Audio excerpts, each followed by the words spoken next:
இன்னைக்கு ஒரு சிம்பிளான ஈஸியான கிராஃப்ட் ஐடியா பார்க்கலாம். நான் ஒரு பாட்டில்ல இந்த மாதிரி மேல உள்ளத கட் பண்ணிட்டு கீழே உள்ளத கட் பண்ணிட்டு இந்த மாதிரி வச்சிருக்கேன். நடுவுல உள்ளத மட்டும் இந்த மாதிரி கட் பண்ணி எடுத்துக்கலாம். அப்புறம் கிளிட்டர் ஷீட்ல இந்த மாதிரி ரவுண்ட் பண்ணி எடுத்துக்கலாம். அதோட அளவுலயே ரவுண்ட் ஷேப்ல கட் பண்ணி எடுத்துட்டு அது கீழே ஒட்டிக்கலாம். ஒட்டினதுக்கு அப்புறமா அந்த பாட்டில் மேல இந்த மாதிரி A4 ஷீட் வச்சு கவர் பண்ணிக்கலாம். இது சீக்கிரமா வீடியோ எடுத்தனால ஒழுங்கா வீடியோ எடுக்காம விட்டுட்டேன். அது பார்க்காம விட்டேன், மறந்துட்டேன். நான் கேமரா கிளியரா இருக்குன்னு நினைச்சிட்டேன். பட் அது லைட்டா பிளர்ரா இருக்கு. அப்புறம் டிசைன்ஸ்க்குலாம் இந்த மாதிரி கிளிட்டர் ஷீட்டை வச்சு கட் பண்ணி ஒட்டி இருக்கேன். அப்புறம் இன்னொரு கிளிட்டர் ஷீட்ல லீஃப் ஷேப்ல கட் பண்ணி ஒட்டி இருக்கேன். இன்னும் போக போக ரொம்ப வாய்ஸ் சேஞ்ச் ஆன மாதிரி தெரியுது. கொஞ்சம் அட்ஜஸ்ட் பண்ணிக்கோங்க.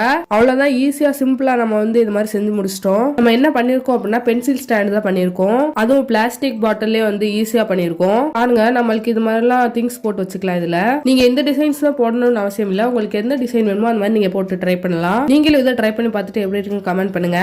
நம்ம சேனல்ல நிறைய பேர் சப்ஸ்கிரைப் பண்ணாம இருக்கீங்க, சப்ஸ்கிரைப் பண்ணி வச்சுக்கோங்க.